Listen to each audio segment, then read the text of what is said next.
Hello friends, this video on crop production and management part 13 is brought to you by examfear.com. No more fear from exam. So now let us look at the next agricultural practice, that is irrigation. So far what did we study? So far we studied the soil preparation, that is even before we think of cultivating crops, the soil needs to be prepared. So we prepare the soil by plowing and watering and leveling. Once that is done, then what do? We sow seeds. So sowing is done where seeds are scattered on the prepared soil. Now once sowing is done, then we apply manures and fertilizers so that the soil is enriched with all the required plant nutrients so that the plants can grow properly.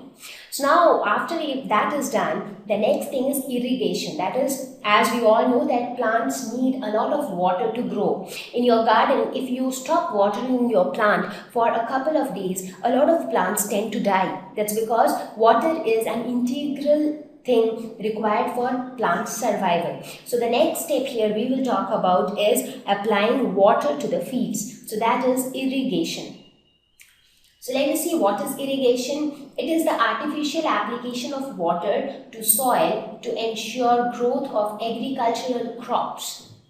Okay, so now when we talk about irrigation, we mean the field needs water. Now you would have seen, maybe you would have seen in movies that the farmers wait for rainfall. So they pray God that okay, it should rain, only then we will be able to produce more crops. So why do they pray for rain? That's because their fields need water, and rainfall is a natural source of water. So the field gets wet naturally.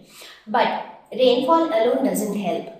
That's because we do not have rainy season throughout the year, or maybe when we want to water the field, that time there is no rain, because even the seasons vary sometimes. Sometimes it starts raining little early, sometimes it starts raining little late. So that season also varies. So therefore came this concept of artificial application of water.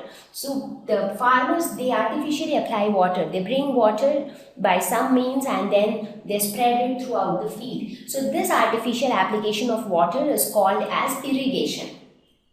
So just look at this picture, you'll be able to understand how fields are irrigated. So here you can see there are plants and they have been completely irrigated. A lot of water has been applied to them.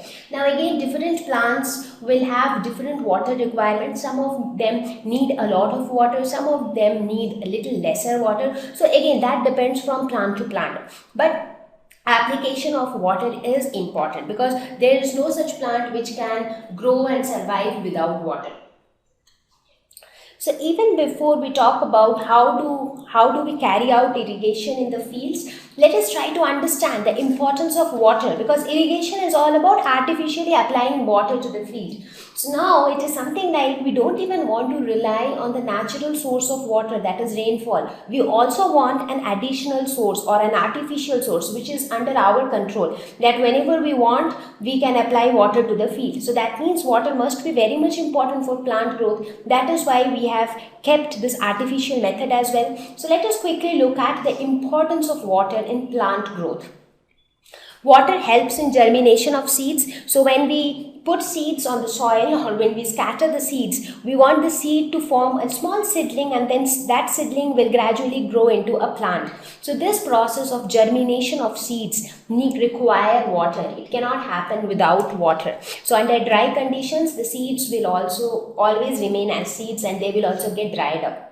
So formation of plants from seeds cannot happen without water. So that is one important place where water is required. Dissolved nutrients absorbed by the plants.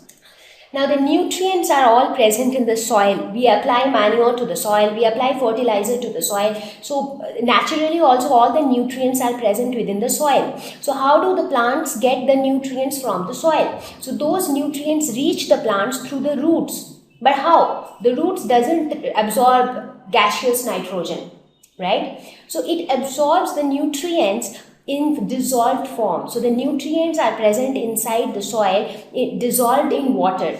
So water acts as a medium through which all the nutrients get transferred from the soil into the plant. So it acts as an important medium for transportation of nutrients. needed for photosynthesis. Now this is needless to say how important is photosynthesis. This is the process in which plants prepare their own food in the form of glucose in presence of sunlight, and during this process it takes in carbon dioxide and water, and in presence of sunlight it produces food in the form of glucose, that is C6H12O6, and oxygen is released. So basically this food is prepared by utilizing water. So if there is no water, photosynthesis will not be able to take place. And if photosynthesis doesn't happen, the plants will not have food to eat. Then the plants will also not have energy, and the plants will eventually die. So photosynthesis is a basic requirement for plants' survival. Also, the food which is being prepared, that is this glucose, it has to reach different parts of the plants, because photosynthesis takes place in the leaves of the plant. But do you think it is only the leaves that need food? Each part of the plant requires food, whether it is the root or the stem or the branches. Everywhere food has to reach. So how does it reach? It again reaches through water in dissolved form. So water acts as an excellent medium for transportation of nutrients as well as food in the form of glucose to different plant parts. Regulates temperature. So controlling the temperature, that is, it doesn't allow the plant to become very hot. So it controls the temperature and keeps the plant cool. It also protects the plant from hot air currents. So because if the temperature becomes too hot for a plant, then the plant might get dried up, and dehydration can lead to the death of the plant. So that means it also controls the temperature within the plant. Now the question is, why is irrigation needed? Because irrigation is all about application of water, and we saw that water is extremely important for the survival of a plant. So agriculture is largely dependent on rains. Now, if we do not have an artificial system to supply water to the field, in that case we are completely dependent on rains. Then the farmers will not have any other choice other than praying God for giving rainfall. Now sometimes due to some or the other reason, because rainfall is dependent on so many factors, there could be so many climatic conditions because of which sometimes the rainfall might get delayed. So, and because of that, if we do not have an alternative to rainfall, in that case maybe the entire effort which had been put by the farmer prior to irrigation, that might get wasted, because you saw, right, that irrigation comes much later. Before that, the soil needs to be prepared. Once the soil is prepared, it has to be followed by plowing. Once plowing and leveling, all that is done, it has to be followed by application of manures and fertilizers. So once all that is done, then comes irrigation. So just imagine the farmer puts in all the efforts, but when the time for irrigation comes in, there is no rain. So all his efforts will go waste.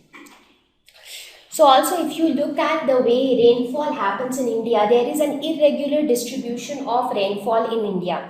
So therefore, there are certain regions where there is heavy rainfall, which gets a lot of rainfall throughout the year. Whereas there are certain regions where there is very little rainfall. So that ways also it is difficult. If the agriculture is completely dependent on rain, then some of the locations might get rain timely, but some locations which will remain deprived of rains,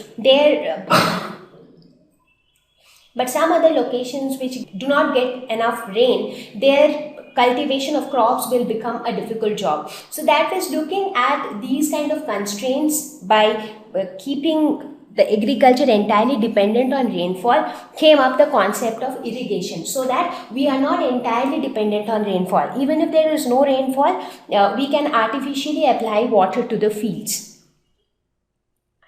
Thank you. Please visit www.examfear.com to watch more educational videos with a better experience. Please do not forget to like and subscribe to our YouTube channel for latest updates. Thank you once again.